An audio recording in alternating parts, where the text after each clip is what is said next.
আমার এই মাথার চুলের মধ্যে মুবারক হাত লাগিয়ে বিশ্বনবী নিজে আমাকে আজানের প্রতিটা বাক্য শিক্ষা দিয়েছেন।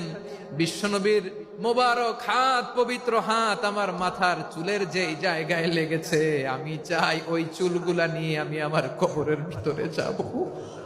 বিশ্বনবী যখন সাইয়েদনা আবু মাহজুরা রাদিয়াল্লাহু তাআলা আনহুকে আযান শিখাচ্ছিলেন, বলেন তো বিশ্বনবীর হাতটা কোথায় ছিল? আবু মাহজুরার মাথার সামনে, এই চুলের উপরে ছিল।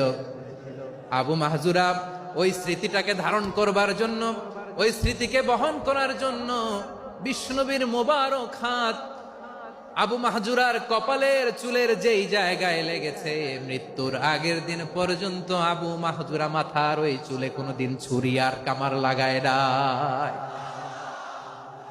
সেখানে কেচি লাগায় নাই, চুলের মধ্যে খুর লাগায় নাই। আবু মাহজুরা ডান দিকের চুল কাটতো, বাম দিকের চুল কাটতো, পেছনের চুল কাটতো, সামনের চুল কাটতো না। আবু মাহজুরা রাদিয়াল্লাহু তাআলা আনহুর সামনের চুলগুলো বড় হতে হতে যখন এত বড় হয়ে যায়, তিনি চুলগুলো পেঁচিয়ে মাথার মধ্যে রাখতেন, তারপরে তিনি পাগড়ি পরতেন। সবাই জিজ্ঞেস করতো, আবু মাহজুরা এটা আবার কেমন স্টাইল? দেখতে তোমারে কি বিদঘুটে লাগে, কেমন অড লাগে, কেমন খারাপ দেখা যায়। মক্কায় এমন কোন মানুষ তো দেখি নাই, ডানে চুল কাটে, বায়ে চুল কাটে, পেছনে চুল কাটে, সামনে কাটে না। ওরে আবু মাহজুরা, কেমন দেখা যায় তোমারে, তুমি সামনের চুল কাটো না কেন?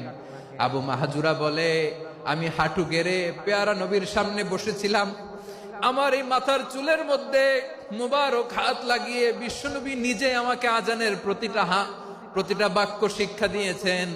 বিশ্বনবীর মোবারক হাত, পবিত্র হাত আমার মাথার চুলের যেই জায়গায় লেগেছে, আমি চাই ওই চুলগুলা নিয়ে আমি আমার কবরের ভিতরে যাব। সাইয়েদনা আবু মাহজুরা রাদিয়াল্লাহু তাআলা আনহু ইন্তেকালের আগের পর্যন্ত মাথার সামনের চুলগুলা কাটে নাই। মাথার সামনের চুল তিনি কাটেন নাই। সুবহানাল্লাহ বিহামদি। কেমন ভালোবাসতেন বিশ্বনবী সাহাবীদেরকে, সাহাবারা কেমন ভালোবাসতেন বিশ্বনবীকে। সামনের চুলগুলো বড় হতে হতে এত বড় ছিল, পেঁচিয়ে রেখে পাগড়ি পরতেন, কাটতেন না। নবীর হাত লেগেছিল, সুবহানাল্লাহ পড়েন।